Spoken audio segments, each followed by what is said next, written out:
Welcome to Roll for Lore, the podcast for you if you think way too much about Dungeons and Dragons. This week, we'll be talking about AO and the Time of Troubles.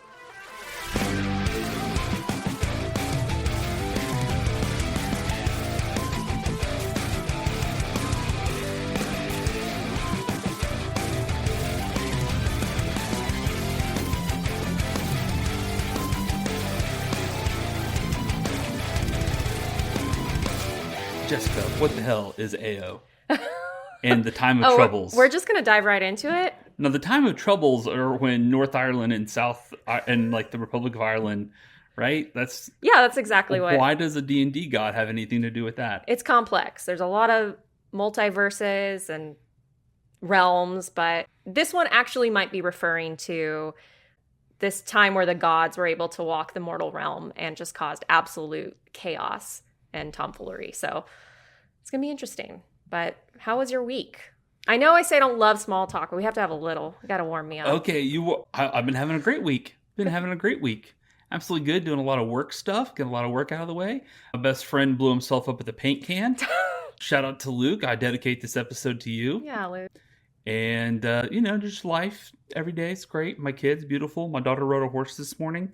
So, yeah. Whoa, okay. That's a way more magical start to the morning than I had. That's really cool. I have a girlfriend now.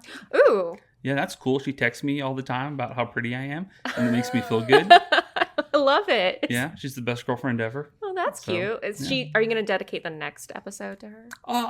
You can dedicate an episode to more than one person, right? Oh, maybe, yeah. I dedicate all episodes to her, so. Oh, beautiful. Just preactively. Okay. Yeah, how about you? How was your week? It was good. It's been pretty busy. My significant other was out of town, so I had to fill the time and space with things other than annoying him, which is really hard for me. So okay. I decorated my backyard for Halloween. I know it's still only September, but you did a wonderful job. Thank you. Yeah, I've never decorated for Halloween like this. How is your dog? Jess has 2 dogs. Let's talk about your dogs. I do have 2 dogs. They're doing great. I have a mini Australian Shepherd. She is chaos creator. And then I have a rat terrier who's just the perfect angel. Your rat terrier is lawful good. Very. And the other dog is definitely chaotic evil. What would you describe yourself as? Lawful good. You're lawful good? I'm a good little boy, yeah. Okay. Yeah, I'm definitely lawful good as well. I actually even have a mug that says it, so that makes it more true. Yeah, absolutely. That you paid full price for it. Yes. You did not pilfer it. I actually got it as a gift. Thank you, Carly. Shout out to Carly. Is awesome. that what we do in a podcast just the whole time? Shout out the people we know. Yeah, I like to refer to people by their first and last names. Oh, okay. Carly McCasland. Yeah, whose dad is Santa Claus. Her dad is Santa Claus. Yeah, she will probably not listen to this podcast. I am her boss, though, so maybe I'll just tell her she has to. She definitely has to leave an iTunes review. She does. Oh, yeah. We got to get started on pushing the iTunes reviews early. Okay. This is only episode 1. Leave an iTunes review. Leave it right now. Leave it now. Say hot and fast. Say good or bad things. Mostly just good. Leave it if there's any topics you want us to cover, I absolutely will cover it. Guaranteed. No matter what it is, I will cover that topic if you leave it in an iTunes review. Okay, I will make the same promise, but I'm really afraid that door that opens up.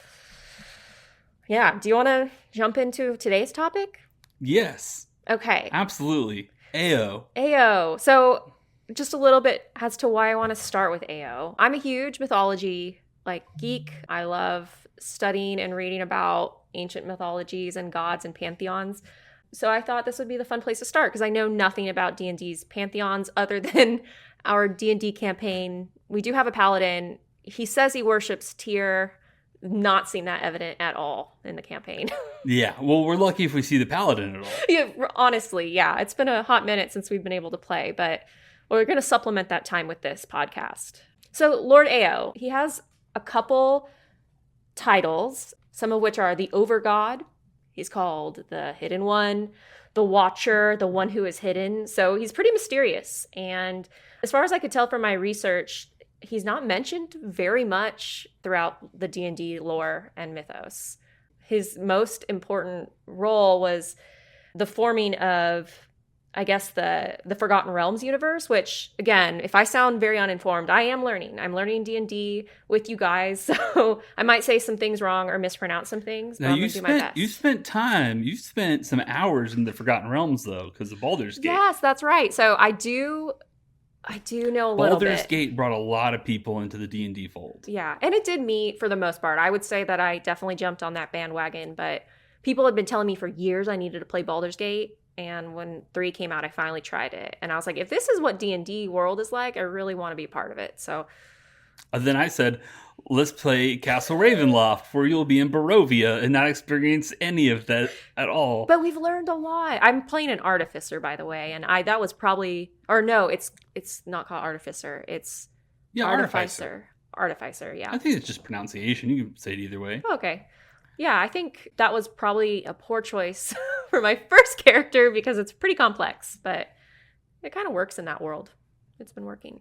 But Ao, that's who we're talking about, not artificers.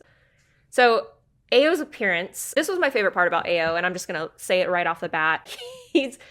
He's only been shown once. There's only one image of him, and he's a towering cryptic figure, and he's usually described as just a floating beard, or I guess the one time he was mentioned, he's just a floating beard attached to a face, not a face with a beard attached. It's the other way around. Isn't that great? I love it. So it's just big floating beard face.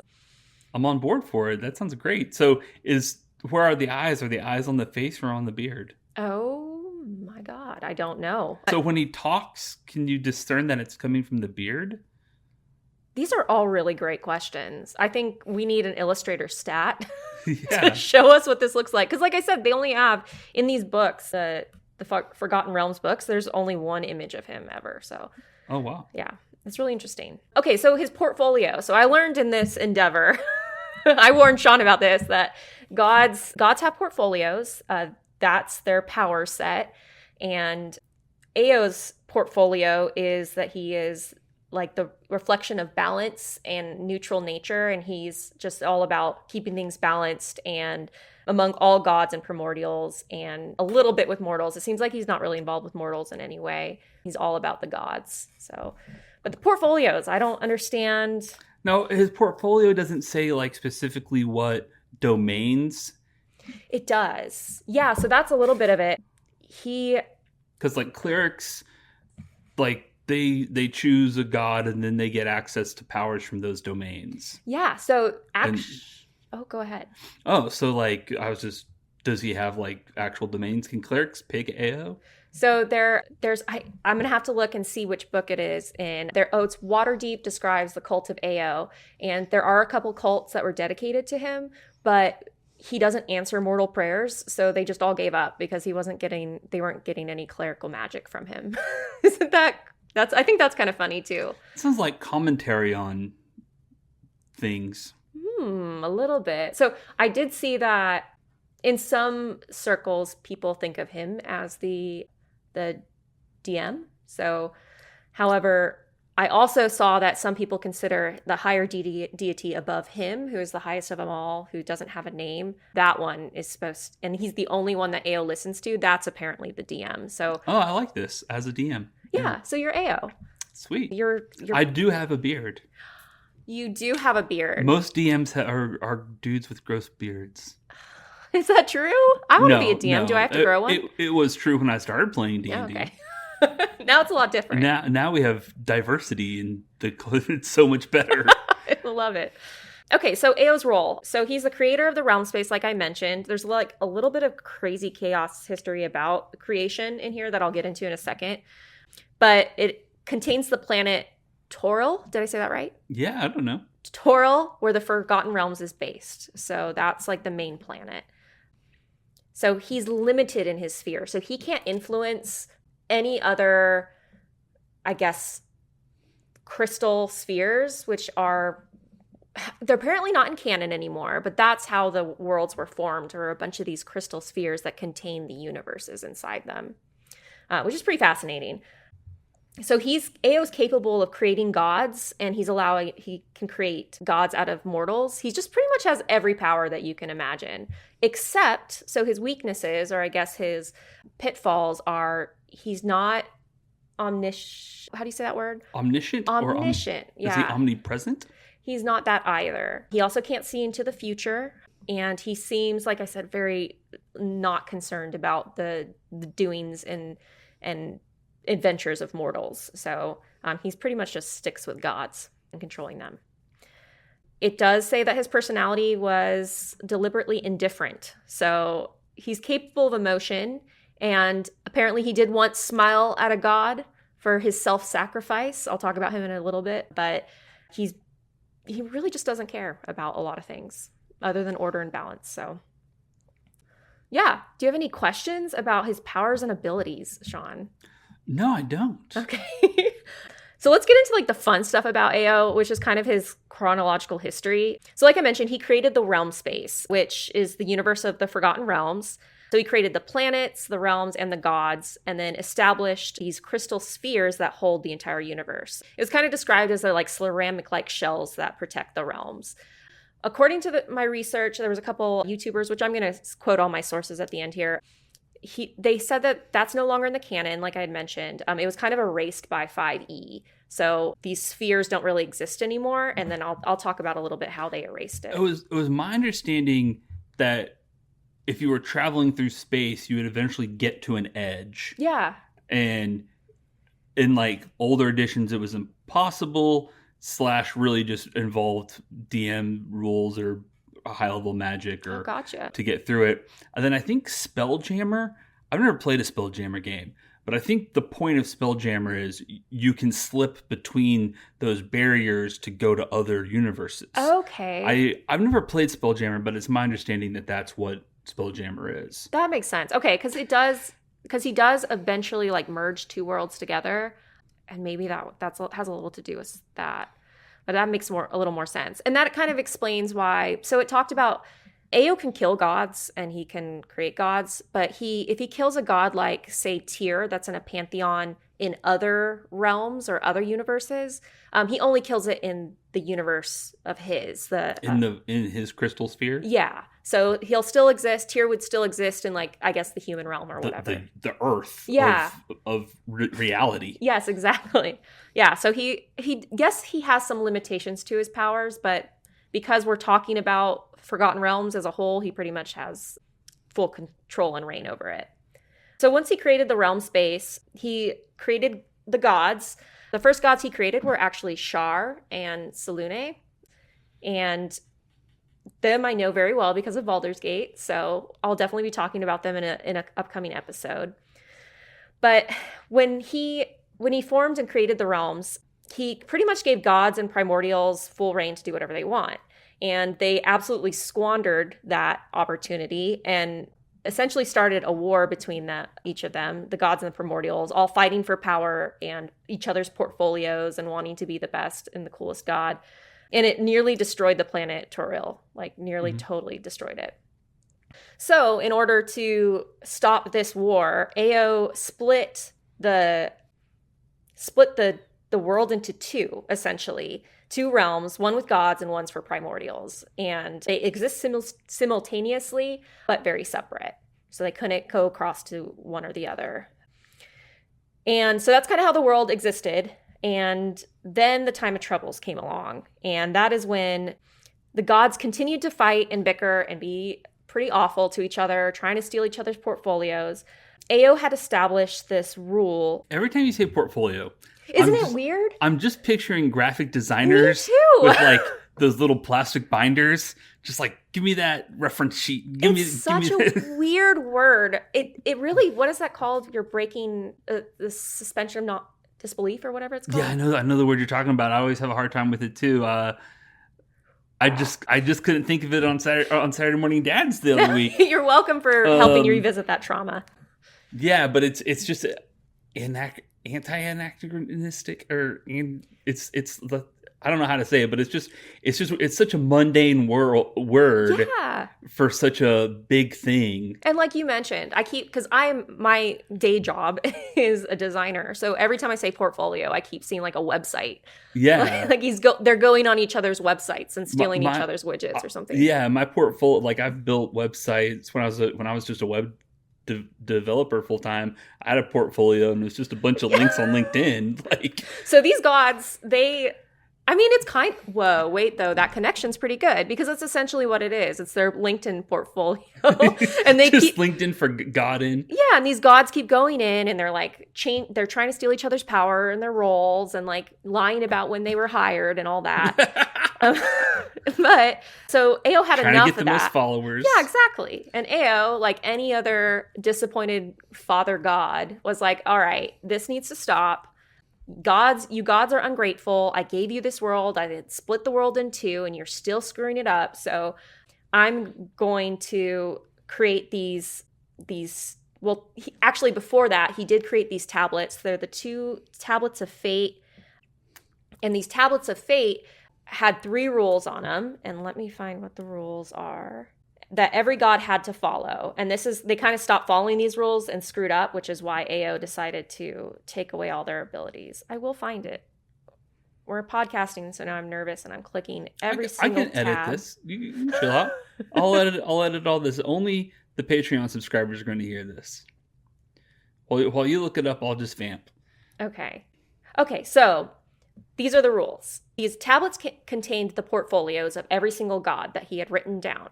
But there's some rules before you could have your portfolio changed. Only one god could have a portfolio that can't be shared with another god. If the 2 gods wanted to have the same portfolio, they would have to fight, and only 3 outcomes were allowed to happen. One of the gods would have to fade into like non-existence, and the other one would just remain the owner of that portfolio. Both would have to merge into one god, which is god shenanigans. I don't really know what that looks like or how that works, but that's what they would do. Or one or both would have to change their portfolio. So what kind of happened before the time of troubles was the gods were like all willy-nilly destroying each other. It's like having to go through a custody battle. Yeah, yes. And I actually saw a YouTube comment. Because like I get the domains of death and famine on the weekends. Yeah, exactly. Yeah, no. It seems a little silly, but I think Ao came to that realization too, because he was like, okay, screw you guys. I'm banishing all the gods to the mortal realms. You guys have to live among humans, really start to understand and appreciate your worshipers. And while you're down there, like, try to get as many worshipers and followers as you can, and just like prove to me that you're like sticking to your ethos and whatever your portfolio is. Because that's what Ao only cared about. He doesn't care about good or evil or lawful. He just wants them to be a true representation yeah. of what they're supposed to represent. Yeah, exactly. Well, like I said, they screwed that up. They went down to the mortal realms. They were also being butt heads down there. And 2 gods, which I recognize from Baldur's Gate also, which is Merkel, and who's the god of murder or something, and then Baal. Baal's a big nasty one, right? Yeah, they went and stole those 2 tablets because they thought it contained a kernel of Ao's power, and they wanted to have all the power and, just typical bad guy stuff. Didn't Baal break the tablets? So no, but pretty close. Ao yelled essentially at the gods and it's like, I cannot believe you let these get stolen. You need to go find them. And he sent a bunch of gods on the quest to go find these tablets. And when they did eventually find them, he ground them up in front of them. And it was like, you don't deserve these tablets. You don't deserve, like, huge dad energy. Just like, you guys don't deserve anything nice that I've given you. You guys screwed this up. I'm going to merge the worlds right back together.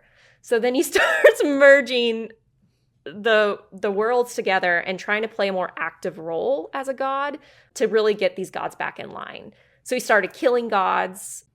And the time of troubles, actually, before I get too far ahead of myself, the time of troubles is pretty much, I think I was reading 4th edition, happens in the time of troubles. Yeah. And then 5th edition marks the end of the time of troubles and the kind of beginning of this new world and new setup that Ao creates for them. So Ao removed people's divinity. He switched around some portfolios. He made it so gods can no longer turn mortals into gods, because apparently gods were doing that. They were just randomly making people into gods. Ao demoted and promoted people. He made 2 new tablets of fate where he rewrote everybody's names and their portfolios on it. And basically, he made an org chart. You're right. Yes, he did. He made a new org chart. He's just a good chief operating officer. You're right. Yeah. He's pretty laid back. Just wants you to do your job, right? And all of his kids just don't know how to do that. Except one. I promise we'll get to his name because it's somewhere in my notes, but it made him real proud one time. Okay. So this was called the Sundering when he recreated these new tablets of fate and marked the end of the time of troubles. Now, so I've heard of the Sundering. I know what the Sundering is roughly. It always seemed weird to me because, like, what does the word sunder mean? Like burn? Break stuff apart, right? Yeah. Like, I thought, like, if you sundered something, you were, like, smashing it to pieces. But he's, like, making new tablets. Well, I never understood what exactly is he breaking? What is being sundered? Maybe the original tablets? Okay. Maybe that's what it's in reference to. But that's a good question. I've heard of the Sundering. I know it's when he makes the new tablets and, like, 5th edition starts. That's all I know about it. And I was always like, what does he break? And I only know the word sunder because in 3.5 there was a feat called Sunder that lets you, like, smash your enemy's weapon. Anyway. I guess I'll have to look. Maybe I'll get back to you on that one in my next episode because I'm... Oh, do you know what your next episode is going to be about? Yes. Ooh, what is it? Oh, I can't tell you yet. Okay. Yeah, I don't know. I know you're excited, but you can't. I'm also still trying to get the hang of this episode. I'm just saying this. You're knocking this. This is going way better than I thought. You're knocking this out of the park. Thank you. It's fun talking about this nerdy crap. I love it. Yeah, you're killing it. This is Thank awesome. You. Well, Time of Troubles is over. It's 1482 DR. I actually wrote a note here to look up what DR means. What does DR mean? Do you know? I don't know. You keep talking. I'll look it up. Okay. So this was 1482, which is the beginning of 5th edition, and Horde of the Dragon Queen began in 1489. So only 7 years passed between the Sundering and like the current edition that we're in. Well, it's not even the current edition soon. We're going to have a new one coming out. But all the gods were super scared about this reorg. They were really nervous about it. And like I had mentioned before, Ao had asked them to gather as many followers as they could before the tablets were created, which was to kind of prove that they're still capable of appeasing mortals and carrying out their duties. The confusing part that I came across in this research is like he told them to do that and then nothing came of it. Everything just kind of happened and went back to normal. And it felt like maybe D&D's or Wizards of the Coast way of just like resetting a bad timeline. Well, yeah, I think there's definitely some meta stuff going on there because 4th edition was pretty freaking crazy. And I think it's almost representative of... Have you ever looked at or heard anything about 4th edition? A little from this research. So like the actual rules were way different. Oh, okay. And so I think it's kind of symbolic almost because like I don't know about the Forgotten Realms and the other worlds, but like in the world I mostly played in Eberron, when 4th edition came out, they fast forwarded the timeline 1,000 years. Okay. And then they undid that in 5th edition. But the rules, the game played more like World of Warcraft. And it's like whether you were casting a spell or doing a fighting maneuver, it all worked the same. It was just like if you were a fighter, you're just like, oh, I do whirlwind attack, and it's pretty much the same as if a wizard cast fireball. Okay. And it was kind of like a Dota or whatever you call like Smite or whatever, yeah. Where there's like different kinds. Like some classes were strikers and some were defenders, and the game just played wildly different. And I liked a lot of things about it. It had way more in-depth rules and crunch. And I love that whenever you looked up a monster, like in 5th edition, if you look up goblin, it's just like, here's a goblin. And if you looked up a goblin in 4th edition, it'd be like, here's a goblin, here's a warrior goblin, here's a mother goblin, that's cool. Here's a goblin war chief, here's a goblin priest. And 4th edition had way more books. Like, I don't know why they're... I saw that. And 3.5 had way more books. I've mostly played 3.5 in my career. But yeah, so anyway, 5th edition is more like just an evolution of 3.5. Okay. And so it's kind of resetting like forget 4th edition ever happened, And basically rules wise. So it's also like forget 4th edition ever happened lore wise too. Okay. And maybe that's what they meant when they were saying like the crystal spheres are no longer canon. They essentially just were like, okay, this is too complex. Whatever we create, it's not working. But I digress. That is kind of the end of his story. Okay, DR for the Forgotten Realms calendar stands for Dragon Republic. Del Reckoning. Oh. It's one of the most common calendar systems used in the realms, especially in the Deller lands. I don't know. Deller lands. I'm gonna add that. It marks the years based on the founding of Cormanthor, a significant elven kingdom, and the rising of the Standing Stone in the Deller lands, symbolizing peace between elves and humans. Okay. Ooh, that sounds familiar. I probably read a book in Baldur's Gate about that. Yeah. So the year 1357 DR is equivalent to the year of the Prince, a notable year in the history of the Forgotten Realms. This is just this answer that I've just given you is ChatGPT. So yeah, good old ChatGPT. I felt pretty proud of myself for I did not use ChatGPT for any of my research, but because it just makes up stuff. Oh, I've noticed. Yeah, it's what did it make up?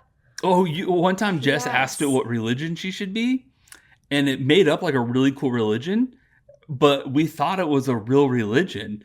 And I was like, I'm going to adopt this religion. This sounds awesome. It was all about like there's 3 gods, and one gave humans intelligence, and one gave them heart, and one keeps like, and there's karma, and it's all about heroism and like storytelling. Yeah, storytelling. And it was like once a week you get together and tell stories of heroism. And I was like, this is just a D&D religion. I want to follow this religion. What was it called? It's like Luminari. Yeah, Illuminus or Luminari. I've got it in my notes because, like, in the homebrew world I'm working on, it's the official religion. Oh, that's gonna be so cool. Yeah. Oh, speaking of our next D&D campaign, I haven't even had the chance to say this to you. Thank you so much for my Hero Forge mini. Aww. It is so badass. Like, did you get the scorpion tail on? No. So I ordered this beautiful tiefling because I'm a girl and that's the only thing we play. Tiefling, like scorpion tail character, and then the little delicate tail had broken off in the mail. You got to do for one of these the god Obox Ob. Oh, that's right. Obox Ob is a scorpion. He's the demon of vermin, and he has a scorpion tail with 3 skulls, and his face is 3 stingers. Does it grant cleric spells? Who worships this? Oh, evil people who like vermins. Like evil people. He's evil. He's a demon. So he's in That gives me so many ideas for a backstory for that character. But that's not what this podcast is about. We're not talking about my character ideas. We're talking about AO. And that's pretty much all of AO. That was his chronological history. I do have some like good fun facts about him. Like I had said, he's only mentioned like 3 times in all of the books, or not the actual novels, but like the player guides. One of which is in... This isn't time where we edit. Okay, so in Hallowed Ground, he's mentioned to be having the portfolio of deities in balance. So that's literally all it says about him. In the Forgotten Realms Companion Guide, which when I wrote this, I didn't realize there's one for every edition. So I'm not quite sure which edition this is. It might be 4th edition. It mentions that he created the crystal spheres that contains the world in the Forgotten Realms, and that he allowed entities to enter the sphere and elevated some to godhood. So just so you know, and our listeners who might have only ever experienced 5th edition, because 5th edition's been around for 10 years. It's the longest running D&D edition. I didn't know that. Okay. Yeah, 5.5 just came out. But they, back in the 4th edition and 3.5 edition days, we used to get so many more books. It was crazy. There were like 2 or 3 hardback full-size books on the shelf every month. There were, in 7 years, I looked this up to win an argument the other day. In the 7 years of D&D 3.5, there were 201 books, not products, not adventure modules, but hardback books released in 7 years. And there's been, 14 in 10 years with 5th edition? And so, like, if you go back to 3.5, you can find that there are books on not just the Forgotten Realms, but the gods of the Forgotten Realms and the evil gods of the Forgotten Realms and gods of the elves of Forgotten Realms. Like, there were books on very specific topics back then. And I miss those days. There were, because it was ironic because back then I was broke. I worked part-time at Best Buy. I couldn't buy the books. But now I can buy the books, but they're not that in depth. They don't come out with them enough. I don't know. Like, they come out with a lot of weird stuff too, because like there's a lot of little campaign settings in 5th edition. I'm just going on a rant now. This has nothing to do with AO. But like there's all the Magic the Gathering stuff. It kept mentioning Magic the Gathering. You're going to have to explain this to me, because I didn't know Magic the Gathering was related to D&D in any capacity. It barely is, and it's kind of a new thing. But like in the past couple of years, they've been coming out with books because in Magic, there's like a multiverse. There's 100 planets, and each planet is its own different setting. And they've done like Ravnica, which is one of my favorite ones, and Strixhaven, and Theros, and I think there's one more. And those are planets or worlds or universes in Magic the Gathering that they've come out with books for. And I'm like, even as a diehard Magic fan, I don't want that. I don't care about that. Just give me a book of a bunch of feats. Like back in the day, there used to be a book called like The Complete Warrior, and it's just 200 feats and a bunch of cool swords for fighters, or there was a book called The Spell Compendium. It was just a huge, thick book of spells. That's so cool. Just spells for every class. And it was just like, yeah, give me that, man. I don't need to know campaign settings because I just want feats. I wonder if there was like an issue. Give me more subclasses. During the Satanic Panic, where that spell book was just being chucked into bonfires. Oh, this was after the Satanic Panic. Oh, okay, never mind then. Oh yeah, I'm sure. Oh yeah. Speaking of Satanic Panic and books, yeah. If I ever write a Dungeons and Dragons book, I already know I'm going to name it. It's going to be called The 22 Layers of Satan's Hell. Parentheses. Yes, that's Satan, the Christian Antichrist Satan. This is the real book of how to summon demons. And I'm going to make it like the most metal-ass book in the world. It's going to come like bound in leather with a big binder. And because I don't like in Dungeons and Dragons how the hells work. I think it could be better, and I think I could do it. So anyway, I'll write that book and sell it on our Patreon. Absolutely. It has the longest title. I'm over here. I was having like a existential crisis trying to figure out how to design that book cover with that title. It was long. Oh, it's got to be in that metal band spaghetti font where people can't even read it anyway. Yeah, you're right. So it doesn't matter. Yeah. Well, did we cover AO? Yeah, I just want to give a couple quick fun facts about him. Some interesting facts. Ao, it's speculated his name comes from the Greek letters Alpha and Omega, which is the Christian god. I guess that. Oh, did you? I just already assumed that. Yeah. Pretty. He's believed to have created and this is good for your guys' campaigns if you need some kind of mysterious artifact. It's believed he has created an artifact called the Shadow of Ao, which is capable of splitting worlds in two. So whole worlds. So but we don't know if that's real. He already split a world in two once. Yeah. I mean, he can do whatever the heck he wants. I have a couple questions for you. Is now Q&A time? I have one more really good one. Sorry. I'm sorry. I just love Ao so much. I'm his biggest fan. He is considered the most powerful being in D&D, but has largely been removed from the canon by 5th edition. So we did talk about that a little bit already. So, all right. That was a bad anticlimactic final fact. I didn't order those correctly. I will do better next time. Okay, question. Earlier you said he split the world into like a world ruled by gods and a world ruled by primordials. Yeah. Is that are the primordials like elementals? Great question. What are the primordials? Well, you're going to have to wait for that podcast episode. I'm just kidding. I actually don't know. I'm going to click through my head. Okay, so a little further into that. So we might have to look that up. Oh, so he created Yeah, we'll have to edit that out and look it up. I don't. All right, here we go. I think I was right. They were elementals. This is from ChatGPT, but I think I was right here. The Forgotten Realms setting of Dungeons and Dragons, primordials are ancient, godlike entities of immense power tied to the elemental forces of creation. They are often associated with the raw, untamed elements of the universe, such as fire, Okay. earth, air, water, and more exotic elements like magma or ice. Primordials are considered the personifications or rulers of the elemental chaos, a realm of swirling elemental energies beyond the material plane. Okay. So I did hear a little bit about that because when he created Shar and Salune, or Saloon, however you want to pronounce it, it was to deal with the Oberith lords. Have you heard of that before? Oberith? Oberith lords. No, what are Oberith lords? They're just bad dudes that used a shard of pure evil to drill a hole into the universe and just kind of invade it. So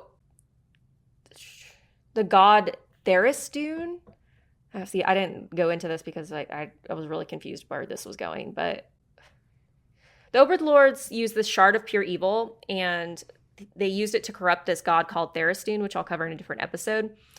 But the Oberiths gave him a seed as apology for making him go crazy, and was like, hey, just so you know, if you take this seed and you plant it in the astral sea, you'll control Ao and you'll control the realms. Well, Theristune wanted to do his own evil things with it, so he took it and he hid it in the expanse of the elemental chaos, and it started to dig through reality, creating the abyss. So the abyss is where demons live. Yeah. So Ao kind of indirectly created that world as well. So he created the far realms, the abyss, and the gray space, which is realm space or something like that. I might have to do a whole episode on explaining the realms. Or the cosmos, just like... Yeah, it's a lot. It's very layered. So I'm sorry if I confused you, listeners, but... We're going to unpack this together. Yes. We're going to be doing this podcast for years, and we're all going to be experts. We're going to be experts, and we're going to know every god by name and portfolio. We're going to have them added to our LinkedIn. Well, I think that's all I have about Ao. Who was the guy who made him smile? The guy who showed the... you teased that one of the gods showed self something. Let me find it. I think I took too many notes. There's too much to sift through, but we'll learn from that. Who was Ao proud of? You could upload all your notes to ChatGPT and then just ask ChatGPT questions about your notes. D&D proud of. Oh, Torm. Torm. Who's Torm? Okay, so this is my final fun fact to make up for my other one that was really bad.